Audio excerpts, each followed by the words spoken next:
Hail, hail, the Celts are here, and we are back at the City Stadium to see Celtic in Youth Champions League action today against RB Leipzig. Since we last seen the Young Hoops in action here on the channel with their 4-0 victory against Bratislava, sadly there's been no more points collected for the Hoops with 2 losses on the road. But today's opponents are in the exact same position, 3 games played, 3 points on the board, and today doesn't only represent the opportunity for 3 points and to really jump up the Youth Champions League table, but this is going to be a great barometer for where the Celtic youth development is against one of the Ivy League European elite development clubs, if I can say all that, across European football in the form of RB Leipzig. This is a game that I think I've got a lot of expectations for, a lot of excitement for, with some of the more elite teams we've seen in recent years come to Leicester Hampden, to the City Park Stadium here. We've often got a nice insight into the difference in technique, tactics, physically that we have from our youth development players against those around European football. But the Leipzig, the Red Bull machine, is slightly different, and I think this really does represent a very different test to what we're used to seeing at this one. I hope we can get the victory today. It's basically the exact same team again from Stephen McManus, and if we can get the first goal in this game and get a bit of control, then I think the Hoops can do it today. So I'll make my way to my seat. I've got my notepad, the team sheets, the cameras all set up and ready to go. And again, I'm basking in the atmosphere that the Celtic fans bring to these B-Team Champions League games that we've seen. But I must confess, with Leipzig in the building, it did feel that there was an extra air of a competitive edge going around, and that this game was going to be top tier. This game was going to be all action, and we were really going to see what the young Hoops were made of. And looking at the Leipzig team, I was really surprised to see Nuhu Jata and Vigo Gebel come into this team. These are players that are both in and around the Leipzig first team, and they definitely present a standard above, a level above what I've seen already in this competition from the opponents Celtic have faced, and it should prove a really good test for our defence in this game. And forgive me for being childish, but when I seen their goalkeeper was called Dix and their striker was called Ramsack, I just had a laugh to myself, so I thought I would share that with you. But in the opening proceedings of the game, Leipzig went into full Leipzig mode. We seen the likes of Gebel, Sakar and Kos out on the right hand side, trying to make some triangles in the wide areas and cause some real difficult problems for the Hoops in recovery, into recovery defence, or tracking players back up and down the pitch. And on the right hand side, we've seen a very similar link up with Jata, with Walter and Bunge, and it felt like this was the way they were going to try and play out for the majority of the match, with Ramsack being the arrowhead forward, and then with their defence and their midfield just kind of shoring up the middle of the pitch and making sure they were available for passes to circulate the ball from left to right. But one thing I found starkly surprising was it didn't really matter how long Leipzig were in possession, or really how high up the pitch they were getting. As soon as they were in possession, and at least they were getting into our half, their goalkeeper Dix, this guy was so, look at the pictures I got, this guy Dix was so high up the pitch so often, it just made you think he was going to get caught out at some point. And then in the opening segments of the game, there's some good cut and thrust to the match, some good pace on the break from Celtic, from the likes of Josh Dede down the right hand side here, as well as Cummings looking to break the offside trap and running in behind from here. But it must be said, throughout this game, and especially in the opening periods, Rice did a great job of keeping Leipzig out and keeping, the clean sheet intact, as it were, at that moment. They made some lovely plays down the left-hand side, getting some balls in some dangerous areas, and the goalkeeper was very strong and very resolute throughout. And one thing that really impressed me in the first half was Lenny Agber, because I just felt that he looked an extra foot taller, and he's a pretty tall guy anyway, and it felt like everything we were happy to do was going to come down this right-hand side. We're going to put Agber on the ball, and alongside Ur and McArdle and Donovan is how we were going to try and build out from the back on this one. Really early on, it was quite obvious that Dede's explosive power down the right-hand side was going to be a weapon that we were going to try and utilise and try and get in behind their left-back, who was being really high and getting, into the final third very often, very quickly. And this space felt like it was probably going to be our main route to goal in this game. And Leipzig did look good for it, don't get me wrong. This team definitely looked a level above what I've seen before. But one thing that we've seen from Celtic very early on in this match that really did stifle them after a little bit of a period of possession where they could have got a goal in the opening 15 minutes was, we had Turley in the kind of Hitate role supporting the striker. In the press, it wasn't really a press as much as just being close to the back line, cutting off passing lanes, putting them under pressure on in possession. And Bonner, who was in the left wing position here, whenever we were off the ball, he was tucking in right tight and deep into Kyle Ure, and it just really stifled any space that they might have had in the middle of the pitch.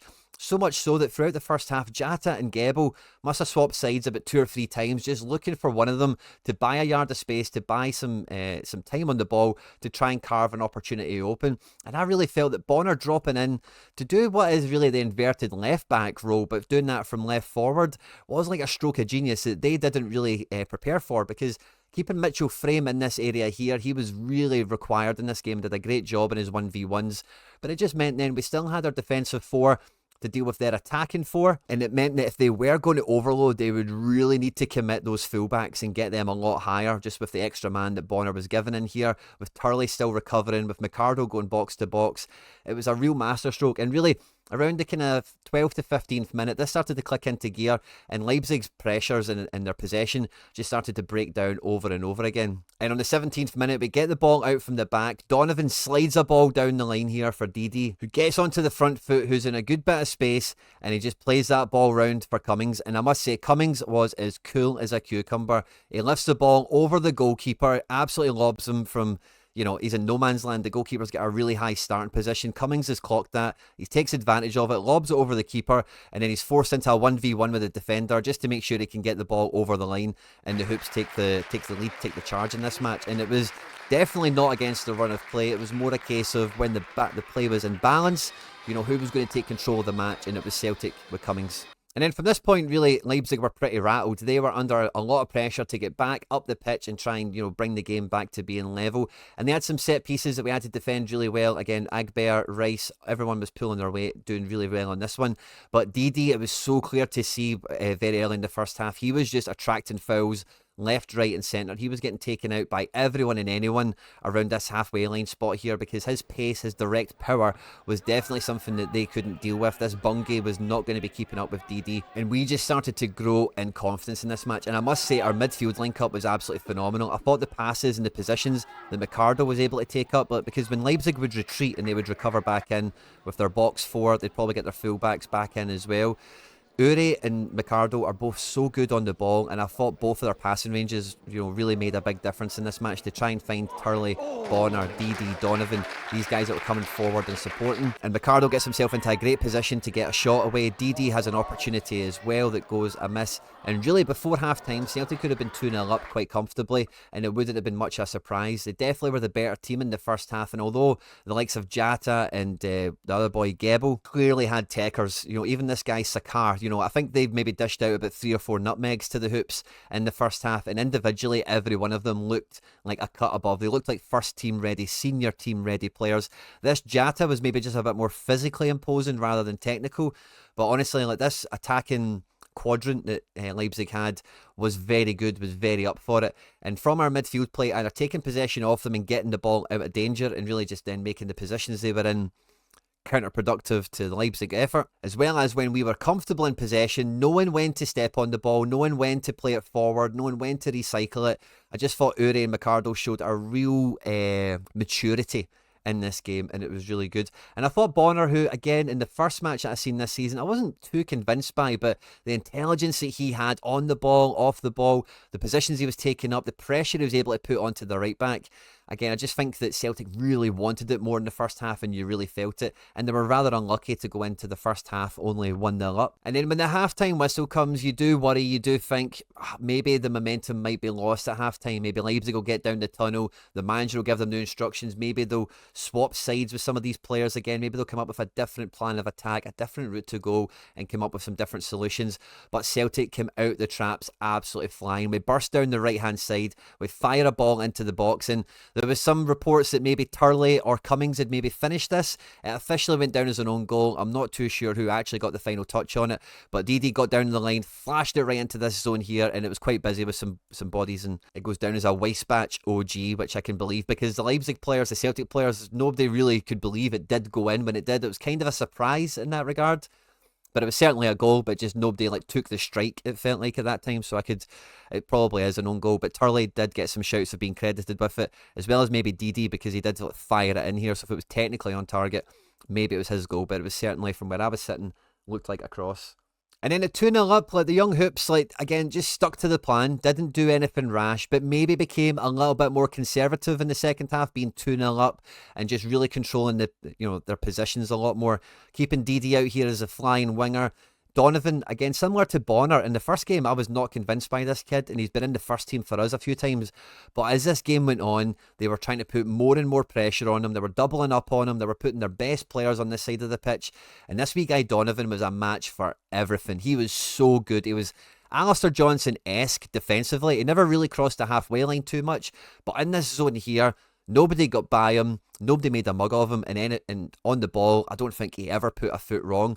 But, you know, after it went 2-0, the game did become a bit more even. They did start to get more shots away, and I really did feel that Rice, again, was continuing to make the difference, as well as big Lenny Agbear, making clearances and being really solid defensively alongside Donovan and Mitchell Frame, who, again, alongside Robertson, the whole defence was a great unit and had to weather a really strong storm for about 10-15 minutes in the second half. And that composure, that professionalism, that tempo that we were setting when we got on the ball really paid off as we went 3-0 up on the 65th minute, with Cummings putting an extra bit of gloss on the fixture. And at 3-0, Celtic were absolutely cruising at this point. It really did feel that we were in absolute control of the game, so much so that when that goal went in, Leipzig absolutely ran the changes. But sadly, after going 3-0 up and Leipzig making those couple of changes, there's a bit of a lapse in concentration. We deal with the first wave of the Leipzig attack and we get it out there. The second wave of the attack, they keep coming, and we just about manage to deal with it again as well. But the clearance isn't good enough, and the third wave of the Leipzig attack really just catches us sleeping a little bit. Some poor defending, and they get back into the game at 3-1. We then bring on Isiguzu for Micardo, and it feels like the midfield just maybe takes a little bit of a reshape, a little bit of a reformation. We then bring off Cummings and Dede for Dargate and Pickford, which did then feel like, you know, that was our main threat. It did feel that they were really happy to see the back of Dede and Cummings as well. And at 3-1, you know, again, we're using the squad, we're keeping the tempo nice and high. The game is quite even, although we are very convincingly in front at 3-1 up. Before, right at the death, Leipzig get a consolation goal to make it 3-2 and just make the game look a bit closer than it was, make it look a bit tighter than it was. But I must admit, like, the Celtic performance from start to finish was absolutely impressive. We do get a 95th substitution as well, with Donovan coming off for a big round of applause for Davidson. And this was a massive victory for the Young Hoops. You really felt it when the final whistle went, that they were so chuffed. Everyone in the stadium was so pleased with the result as well. And Leipzig, like I mentioned before the game, really do represent like the Ivy League of European football. So this was going to be a great test on the pitch, man for man. And I really think that everyone came out of this with flying colours. I think there was great progression on show from all the players here. And you could really feel that at full time, that air of satisfaction coming from the Celtic camp. After the game, I caught up with Stephen McManus to ask him a few questions about the game. Congratulations, great result today, Stephen. What would you say is the main positives to take out of the performance you've seen today? Just the fact that the boys are able to believe in themselves, that they can come in and compete in these games. You know, they're different from domestic games. There's different learnings that you're going to then take from the game. That's us now played 4 games at this level, obviously 2 away from home, now 2 at home. So the boys have took different moments from different games. But I think we spoke about it at half time. The first half performance, we were a wee bit disappointed what we were like with the ball. Our defensive organisation, our structure behind the ball was very good throughout the game. So that only allows you then to keep you in the game, but then you need to then take more care and look to hurt the opposition. So probably that's the most pleasing factor is how we were able to then hurt Leipzig, because they're a very, very good side with a talented young individuals. In the first half, the off-the-ball shape definitely had Leipzig running out of ideas. I thought the job that Bonner was doing on the left-hand side and tucking into midfield was a big part of that. Was that something that was prepared especially for the match, or was that just kind of developed in the match itself? No, listen, every game that we play, we prepare the exact same way for every single game. It's these boys don't understand the game fully yet because of the age and the stage they're at in their development, so it's our job as a staff to try and educate them the best way we possibly can. The result's not the most important thing at this level. It's about, are they continuing to grow, are they continuing to develop? That's what our job is as coaches. So like I said, we had a game plan to give us the best possible chance to perform against a really, really good Leipzig side, and we were able to do that, and like you said, a couple of tinkers just to so that we could be better with the ball and in possession, and we managed to do that, which was great. 1-0 up towards the back end of the first half, the game started to get a bit nip and tuck. There was some fouls for them, we had some breakaways, and then we had a water break. What was the message from the bench to get them out the end of the first half? Again, sometimes it's whatever we see within that moment in the game, which we felt with just telling them to obviously trust their shape, trust their organisation, but again just try to give them a wee bit more belief in possession, because if you turn the ball over constantly against a very good side, they're going to punish you. So, but the boys need to feel that for themselves. We can only give them information from the sideline, but the most important thing is the boys, and they're the ones that need to carry out the way we want to try and play, and they certainly did that throughout the course of the game, which was very pleasing.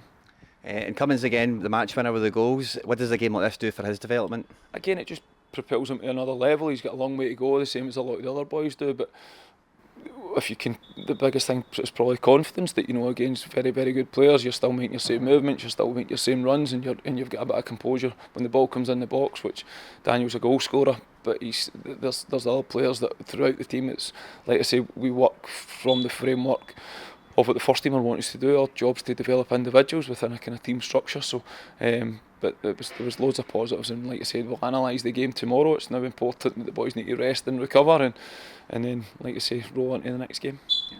Congratulations again, Stephen. Thanks. Thank you. Cheers. So there we have it. Celtic have ran out 3-2 winners in the Youth Champions League at home to RB Leipzig, in a game that, although Celtic didn't ever overly dominate or have absolute control in, it never really felt too uncomfortable. All the 1v1 battles where we're going to be looking at in this match, tactically, technically, physically, I don't think anyone in a Celtic shirt was second best to anyone else on the day, including all the substitutes. And as well as we've heard from the manager, Stephen McManus, their game plan that they prepared coming into this game paid off an absolute treat. It was great to see the young hoops be so tactically flexible against a team that operates at a really high level, a very deliberate, plan of attack, a very deliberate strategy itself. I was really impressed by the goalkeeper on the day, Rice. I thought he made some fantastic saves to keep the scoreline where it was when Celtic were 1-0 or 2-0 up. Donovan, the right back, for me was probably, alongside Bonner, man of the match for their influence on the actual game itself, winning their duels, getting the ball up the pitch, and just being really difficult for Leipzig to contain and get around. Josh Dede was a standout on the day as well, and Cummings will come out with all the plaudits, scoring the 2 goals that made the difference. This is probably the best game that I've seen Lenny Agber play as well. The big centre back did not put a foot wrong,